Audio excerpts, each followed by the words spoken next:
G'day everyone. Second video. Shock horror. I thought it sort of came up in a conversation that I was having on a video the other day, and I thought I'd actually bring it up because funnily enough, on the shorts that I actually do, probably the ones that get the most views are the ones that actually have my car in it. Weird, huh? So I thought I'd talk about my car. Funnily enough, I own a 2018 Mitsubishi Triton dual cab ute. We call them a ute here. The Americans call them trucks. It's not a truck. A truck is a Kenworth or a Scania or a Mack or a Western Star or something like that. That's a truck. We call them utes here in Australia. I bought it in 2019 after doing rather a large amount of research on it because initially I had a 200 series Land Cruiser, which was fully done up to go caravanning in. It had a long range fuel tank, bull bar, spotlights, had a drawer system, cage in the back for all the tools, and the fridge freezer that I carry, along with a air compressor so I could do the tyres, because the caravan at that stage was actually so tall it wouldn't actually fit under the service station canopies that sit over the top. So it was always going to be difficult to adjust the tyre pressures on the caravan unless I had a compressor under the bonnet. The long range fuel tank took the cruiser's capacity out to 280 litres of diesel. It was a twin turbo diesel, and it was the altitude version. Had the full electrics on the back, the tow bar, the tow ball, etc., ready to pretty much tow a 3.5 ton caravan. The suspension was upgraded, and it was part of the reason why I chose the altitude in the first place, because it was based on the GXL, and I was going to be ripping out the suspension before I'd even done a kilometre in it, and only because I needed to raise the gross vehicle mass on it so that she was completely legal. So yeah, the problem was that because I wasn't towing the van anymore, it was just simply sitting in the driveway. It wasn't really going anywhere. And it was costing me an absolute arm and a leg. So I started looking around for another car. And I'd already driven the Hilux dual cab ute. And that thing was as gutless as anything. They used to be at one stage a great car, but for me, not anymore. And I do recall sort of going to overtake a B-double, which is basically a truck with 2 trailers on it, and it was carrying logs. Put my foot down, and the car had absolutely no idea what I'd just done. You know, it just sat there. I mean, it didn't go anywhere. And then by the time it decided, oh shit, he's put his foot on the accelerator, I'd better do something, it was too late. So I had to hit the brake and stay in my lane. I just found it dangerous. I didn't like the seating position. I didn't like the dashboard, didn't like anything about it. So as far as I was concerned, that was off the range. The Ford Rangers, at the time, just about every second one was catching fire. You know, you'd drive it, park it, come back out, and the damn thing had caught fire. That's, you know, and all the reviews online were saying, awesome car, fantastic, but if anything goes wrong, don't take it back to the dealer, because they don't want to know who you are. So that was great. After spending $70,000 on a car, they just didn't want to know. The D-Max, I sort of, in the end, I did look at the Volkswagen Amarok, which was a V6 turbo. Bigger engine than anything else in the class, except the mechanics, oh my God, the mechanics were just saying, don't touch it with a 30-foot pole. Seriously, just don't. Every single mechanic had at least 2 Amaroks in it, fixing the damn things up. So that was off the table. So I came down to really 2. And yes, I did look at the Holden, but the Colorado, but at the time Holden were basically finishing up here in Australia. So, and I didn't want to end up with a car that had no serviceability to it and parts ability. I'm sure you can still get parts of them, but you know, very rare. So I came down to 2. The first one was the Mitsubishi Triton, and the second one was the Isuzu D-Max. I really liked the D-Max. The problem was that a new model was coming out, and you never buy the first of a new model. You just don't do it, because you know there's always going to be teething issues with them, and I didn't want to end up with that. And so I looked into the Mitsubishi Triton, and everyone was raving about them. Problem? Take it back to the dealer. They'll fix it. And that's what they were doing at the time. So went into the dealership, went through what I wanted to use the Land Cruiser as a trade-in, and this was before the price on them absolutely shot up. So most of the dealers weren't even willing to give me 40 grand for it. You know, to a $100,000 car, and they weren't willing to give 40 grand for it. And it only done about 100,000 K, so you know, it wasn't that old. It was just a debt that I didn't need. So, and in the end, the Triton was coming out at something like 80,000, and I didn't want debt. So I thought, oh well, this isn't going to happen. So I went home, started looking at the used car market, even though I didn't really want a used car. And this one popped up, 2018 model, selling in 2019, and it had only done 5,000 kilometres. That was it. Inside looked exactly the same as the new model. Had the same screen, the dashboard, the four-wheel drive system was all exactly identical to the new models. The only thing that was different was the body shape, and that was it. And this came with a nudge bar and a light bar, came with a tow ball, and came with a tonneau cover, because at that stage it was still actually a ute, and it came with the sports bars. And they wanted 40 grand for it.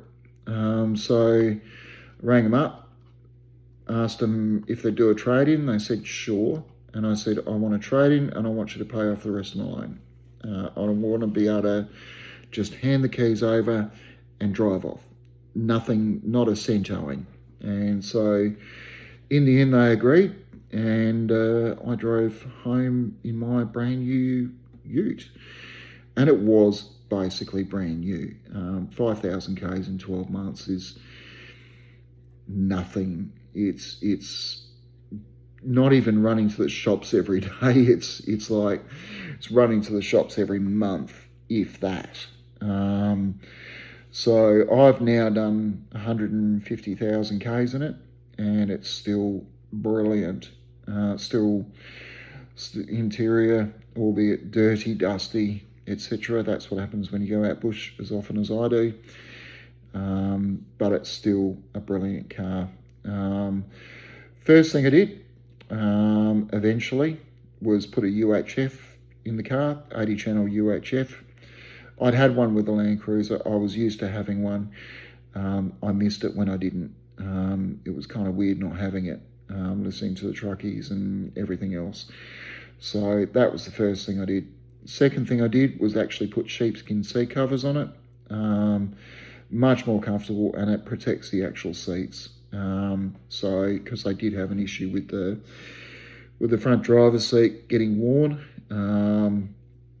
especially as you sort of get into the car in the first place, it just wears down and goes back to the actual foam underneath. So the sheepskin seats were the second thing I put on it. Third thing I put on it was a cage. Now, when it came to the canopy over the ute, I was very specific. I wanted it to basically be a cage similar to what a cage trailer is. So an open top, but a cage all the way around it. And so in the end, I had to get that built specifically for the car. So I did that and then put a canvas top over the top with the same eyelets around the outside edge and the zips. Once all that was done, the sports bar I took off, sold it. The tonneau cover got thrown in the bin because that's not worth anything. And then I basically wanted to put a water stock in there. So if I needed water, I'd have it available. So in the end, I tried a couple of different ways. I tried jerry cans with overflows on them, but that didn't work at all. So in the end, what I did was I grabbed a caravan water tank that you can grab from BCF and set it up with a pipe and a tap. It holds 90 litres of water, and that's more than enough for me. And then it was a case of putting the drawers in there.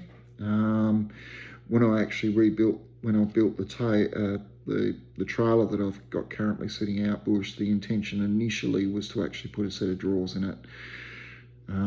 But the problem was that the floor level was actually too high, and I wouldn't have been able to get the fridge in and out. So I had this set of drawers sitting there, and I thought, well, I might as well just put them in the car. So that's what I did. And all my tools and everything that I need are basically in one side, and in the other side I've got other stuff. So bits of rope, or rope, pegs, you name it, whatever I need is basically in there. The only problem was the drawers ended up leaving gaps on the side of the tray, which was fine because I store a shovel and other tools inside there, so that kind of works all right. And then I had already had a 60-litre Engel fridge freezer. Had it for years. Had it when I was towing the caravan. Funnily enough, when I was down at Brighton Caravan Park, I actually had it chained to the axle of the caravan, and then somebody used an angle grinder and stole it. So under insurance, I got a new one. So that now sits permanently inside the back of the car, and it's connected to a solar panel on the rails on the roof. It's only a 120 amp solar panel, and that sort of runs down to the inside of the car where there's a spare battery. So the fridge actually runs completely, absolutely independently to the car. The car has nothing to do with running the fridge at all. And that's the way I wanted it. The reason I did it that way was because the battery's interchangeable for a start. Even if the battery goes flat, I don't care about what's in the fridge. Like, I don't store meat. I don't store anything in there. I store those sort of things when I go out bush, yes, but day to day, no. There's normally cans of drink or beer or other stuff in there. So if the fridge decides to turn itself off, then it's not going to bother anything that's actually inside the fridge. But it's also not going to run the car battery flat either. So the fridge runs completely independently to the car, and I love that. Absolutely love it. It's very easily to access, including the battery. So if I ever need to swap the battery out, then it's good. And the solar panel just keeps the battery going on and on and on. And it's been running, I think, now for around about 2.5 years. And I've only ever had 2 dropouts in the fridge, and that's it. And that was because I obviously accidentally bumped it or did something dumb and didn't realise it, and then came out the next day and the fridge was turned off. So yeah, the fridge just draws so little power, and the battery's still at full power even after 2.5 years. So I do have a spare battery, so if it ever goes flat, I've got another one that I can drop in there straight away. So it's not really a big issue. The battery box doesn't actually have any USB points on it, or anything other than just running the fridge. That's all it's there for. I would love to swap out the battery box with USB things, because that does come in handy every now and again, especially when I'm not at camp and I need to quickly charge something. But I've got a little solar panel, one of these Amazon fold out solar panels that's about a 28 watt, and so I just stick that on the windshield and plug it into whatever I need to get charged in a couple of hours. That's good enough. It's half charged or 3/4 charged just from the sun. Those little solar panels are just absolutely brilliant, and I recommend them to anyone. As for the front of the car, I ended up cleaning up a kangaroo along the Hay Plain one night. Smashed the light bar. So I ended up putting a 18-inch or 12-inch light bar on the front, brand new one. And I already had two 6-inch Kings spotlights. So Kings is the 4x4 Super Center. And most of the gear that I've got is actually from them. And it all works really, really well. And it's cheap, like really cheap. So if another kangaroo wipes out the spotlight, whoop-de-doo. $60 and I'll get another set. Whereas other spotlights are costing $1,000. So, I'd be mad if I spend $1,000 on something if I can get the same damn thing for $60 or $70. And they do an incredible job. They're bloody bright. And they're only little 6-inch ones. So they're not very big. But those, along with a high beam on the car, along with the light bar, it's like night and day. I can just light up a highway, no problems at all. They're exceptional. The other thing I did was, with all the gear in the back of the car now, I noticed out on the farm some of the tracks that they're basically washouts. They are a track, and people take caravans and other stuff along there, but they're as rough as guts, and the car was actually bottoming out. So I thought, nah, enough of this. Time for some new suspension. So ended up getting new suspension put on the car, which lifted it about 1.5 inches. And yeah, that's pretty much where I've left it. So the car's really good, even with all the weight that I carry in the back. And I've got a full, for those who know St John Ambulance in Australia, you can actually go on their website and you can actually order a kit, a full kit. So it's a pretty decent bag. It's got all the bandages, everything that you will find in a normal St John Ambulance. It wasn't cheap, but it's worth it. And then the best thing is you can actually buy the contents separately, or you can get the contents with a bag.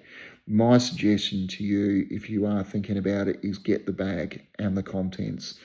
Benefit is that there's enough room in there that you can actually add other things. So I've got Panadol, Nurofen, I've got Hydrolyte, and a whole bunch of other stuff in there as well. And all of that sits in the car.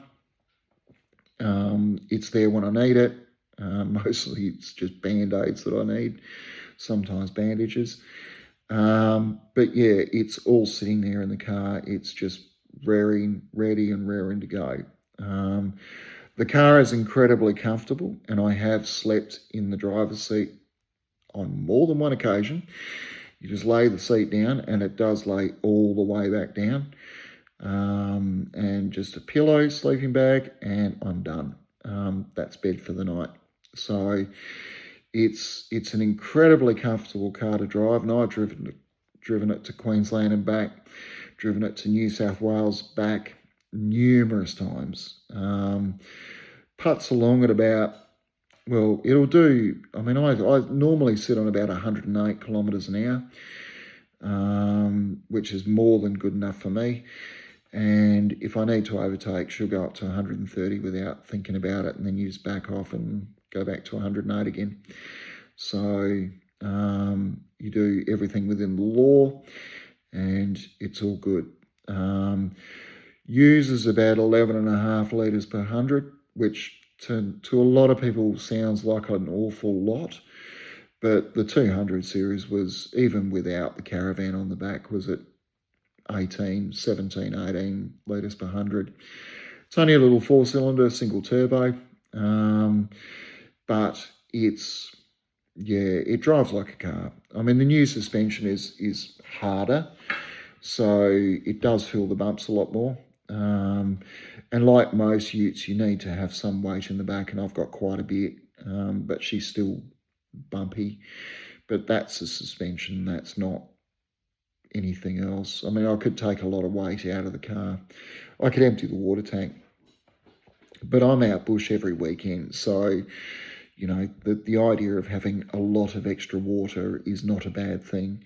So, you know, and I just don't see the point in unloading the water tank and then reloading it and unloading it and reloading it, and it's just painful.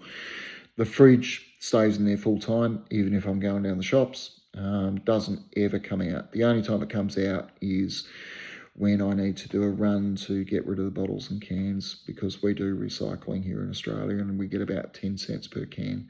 So we keep them, and every now and again we just take a whole bunch of them down to a recycling place and get the money for it. But that's the only time the fridge ever comes out.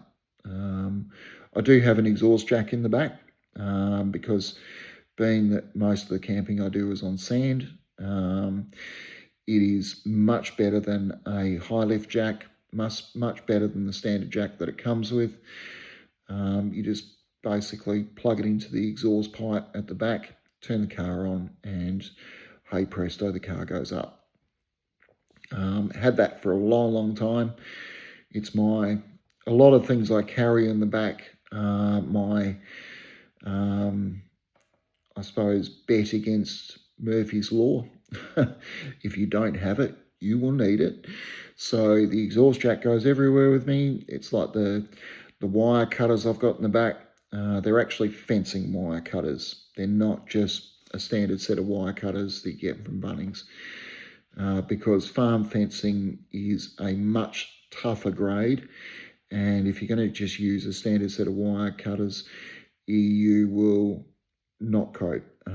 It won't cut it. You'll bend and distort your standard wire cutters. So I've actually got a set of wire cutters in the back that are good for extremely hard fencing wire. Why? Because I've been caught before. I've run over bits of wire in the paddocks. It's wrapped around the diff and the drive shaft, and I've had to get underneath and actually untangle it. And oh my Lord, if I'd had that set of wire cutters, I would have just cut it and been on my way in about 5 seconds flat. But no, half an hour to an hour trying to untangle severely strong fencing wire is just beyond a joke. And I swore to God I would never do that again. So I went out and bought wire cutters and kept them in the car. And guess what? Never run over fencing wire since. And that's Murphy's Law. So, and it's the same with the exhaust jack. I was out spotlighting one night, ran through a cattle trough, an old one, and had a piece of metal that was sticking out, and went straight through an exceedingly heavy-duty tyre, cut it like butter. I ended up with a flat tyre and only had a standard standard jack for a car that had been lifted 2.5 inches. Yeah, in sand. That was fun. Spent 99% of the night basically trying to dig the damn thing out and couldn't get it out. And in the end, a car went past the next morning when it was daylight. He pulled over, towed me out. I fixed the tyre and was on my way. As soon as I got back to town, bought an exhaust jack. Haven't needed the damn thing since. That's why you carry shit. Murphy's Law is one of those laws that we've all heard about. Yeah, we don't really think too much about it, but I can tell you, it bloody works. So yeah, if you're not carrying it, you're going to need it. Simple. So, and you learn these lessons the hard way. So camping isn't just all about going out there and having a bit of fun. When something goes wrong, you're there on your own, or you're there with, it's normally just been me on my own, and I've got to figure out how to fix something. And that's damn hard, especially when you're not mechanically minded. I'm certainly not. So if something goes wrong and there's an easy fix, the first thing you do once you get into town is you go and buy it, you shove it in the car, and I can almost guarantee you will never actually use it, because you've now got it, and therefore the law of averages says you're never going to need it again. But the moment you leave it at home and go out there, that's when you need it. So just one of those things. So yeah, that's the car. It's a good car. I mean, black. Why did I get a black car? I actually like black. I think it's cool, and it's all black. The rims are black. I would love to change them to Steelies, but at the moment I'm not going to change them, because there's no real point, and because they're still in good nick. And Steelies are basically, I think last time I got them, they were about $100 each, so there's 400. I'm pretty sure they're going to be worth a packet load more now, even though they're only Steelies. And I'm talking about the rims, by the way, just in case anyone's interested. Steel rims tend to be a lot stronger. They're a lot easier to repair, so I've been told. And they're a lot more hardy. Whereas alloy wheels do have the tendency to crack. So you tend to find a lot of the four-wheel drivers, basically one of the first things they do is change the wheels and the rims over to steel rims and off-road tyres. There is car noise in the inside. A lot of people get pissed off with the wind noise. I don't. I own a four-wheel drive. It's got off-road, 80% off-road, 20% on-road tyres. They've got, the big thing with tyres for me is the side impact. Most tyres are pretty good underneath, but it's the side impact. And when you're going through sand, particularly out in the mallee, you do get buried roots, and they're very easy to snap. And when they snap, they leave a jarred edge. And as you're driving through the sand, especially down a track that a lot of people have been driving down, these things poke out. So you need to have a really decent tyre that is capable of dealing with side impact. And so my tyres are very good for that, and that's what I go with. A lot of people go with the brand name tyres. I'm not interested in brand names. I'm interested in their sidewall protection. And you could have an exceedingly expensive tyre, but if it's got rubbish sidewall impact, I'm not interested. I'm not buying it. So I'm going to get road noise. That's just a fact. That's what you live with it. And yeah, it's just the way it is. The only negative about the car is the stereo. I mean, it's fine. Most people would say there's nothing wrong with it. The only problem I find with it is that it goes through cables like nobody's business. Bluetooth works fine, no problems at all, but more often than not, like these days, you're using Google Maps. I know where I'm going when I go out bush. I don't need the Google Maps for that. I know where I'm going when I go to Murray Bridge. There's only one bloody road. It's not hard. I know where I'm going when I go to Adelaide. I can get to Crafers without any problems at all, but trying to find a specific address to go and measure up someone's bathroom, yeah, you need Google Maps or some other mapping system. So Bluetooth won't work with that. So the only way I can do it is to basically plug the phone into the car. The problem is I go through cables probably one every 6 months. There's nothing wrong with the cables. I come inside and plug them into the house and the phone charges. But try and get the stereo to play. No, won't play. No, not interested. So yeah, you'd certainly go through a bit of money with the cables. I think the speakers and the volume probably need to be upgraded. But I mean, with the way technology's moving these days, trying to track and trace every bloody bit of your friggin' life, I'm probably just going to leave the stereo the way it is. I don't want cameras looking at me. I don't want things tracing me where I go. I mean, my phone does a good enough job of that as it is. So I don't need something else joining in on the fun. And that's actually something that somebody raised the other day. You know, all new cars in Australia currently on the market have a camera mounted just above the steering wheel, between the steering wheel and where the dash is, and they face the eyes. They look at you and you can't turn it off. So, and it's all to do with the safety systems. Funnily enough, I got a crack in the windshield at one stage, had to replace the windshield, took it in, and the guy said, that's $300. I said, what is it for the new Tritons? He goes, $2,500.